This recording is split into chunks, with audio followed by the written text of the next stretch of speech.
କେତେ କମେଇ ଦଉଛ? 5000 ଟଙ୍କା। ଆଉ ମୋର ଗୋଟା ଗୋଟା ଡ୍ରେସର ଦାମ କେତେ ଜାଣିଛ? ବର୍ଷେ ସାରା ଖଟିଲେ ବି ମୋ ବ୍ରାଣ୍ଡର ଖଣ୍ଡେ ଚଢି କିଣି ପାରିବନି ତମେ। ଆଉ ତମେ କୋଟିପତି ଇଞ୍ଜିନିୟର ନୁନିଆ ଚୌଧୁରୀ ଝିଅକୁ ବାହା ହେବାକୁ ଚେଷ୍ଟା କରୁଛ?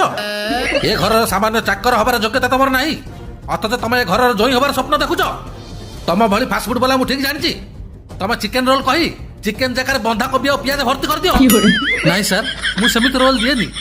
ମୁଁ ଠିକ ଜାଣିଛି, ଯେତେବେଳେ ମୁଁ ଚାଖଣା ପାଇଁ ଚିକେନ ପକୋଡା ମଗାଏ ସେଥିରେ ଚିକେନ ଦେଖାଦିଏ ଖାଲି ମଇଦା।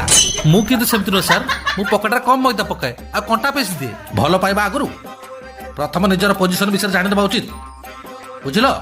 ଫେରନ ବୋଲି ମାରି ସିନା କରିଛ ଗୋରା ମୁହଁ, ହେଲେ ତମ ମୋ ଝିଅର ବାଳକୁ ବି ସରି ନୁହଁ। ସରି ସାର୍, ମତେ ଜଏନ୍ ନ କର, ହେଲେ ମତେ ବାଳ ତଳ ଦେଖାଉନି। ମୁଁ ବି ଗୋଟେ ଫାଷ୍ଟଫୁଡର ମାଲିକ, ମୁଁ ତମର ଏଠି ଟେକି ଧରିବାକୁ ଆସିନି। ମାନୁଛି ତମେ ଟେକି ଧରିବାକୁ ଆସିନ, କିନ୍ତୁ ତମେ ଟେକି ବି ପାରିବନି, କାରଣ ତାଙ୍କର ସବୁ ବଡ